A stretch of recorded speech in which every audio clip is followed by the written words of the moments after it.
I do apologize. I get emotional when talking about such atrocities. It's just beyond frustrating that they dropped the ball on their number one duty of a government, national security.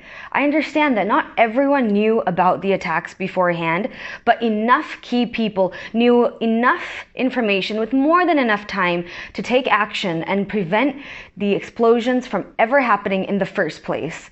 One too many ruined it for that team, and you know what they say, a chain is as strong as its weakest link. I hope Sri Lanka will boom and prosper the way it once was after the conclusion of the 30-year civil war. The country has seen enough bloodshed we really don't need to see anymore. And we didn't. All this time, thanks to the people responsible for putting the brutal war to an end. For those of you who might have a negative impression on the ending of the war, who might actually believe the false allegations the propaganda has instigated, I highly encourage you to see the evidence and proof of what was really going on up north.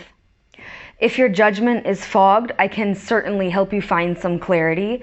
A former LTT female combatant named Jaiwadani will tell you her story. One thing that she said that I'll never forget is how grateful she is to have one eye left so that she can shed a tear of gratitude for the Sri Lanka army. Why? Because when she and her family were trying to cross over to the safe zone with the Sri Lanka army, the terrorists tried to blast them to death, but they fortunately survived, including her 7-day-old baby, who was bleeding to death until members of the Sri Lankan army saved his life.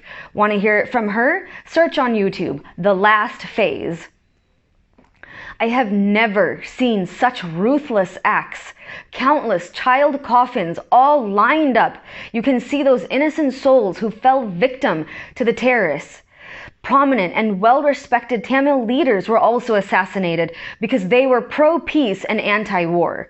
Just search on YouTube, 1975 to 2014, Sri Lanka. True, live footage filmed during the peak of the war will tell you. Innocent Tamils were literally being used as human shields. I don't even need to say anything. Satellite images will tell you. Don't believe me? Google this. Sri Lanka's path to sustainable peace and reconciliation. 12,000 ex-combatants were given amnesty by the government. 3,000 former Carters joined the Civil Defense Force. 600 into the police force. 145 female Carters joined the Sri Lanka Army as per their request. Nearly 595 child soldiers have been rehabilitated and now leading normal lives. Within 3 years, 300,000 Tamils were successfully resettled with the guidelines of the 5R task. Resettlement, reconstruction, rehabilitation, reintegration, and reconciliation.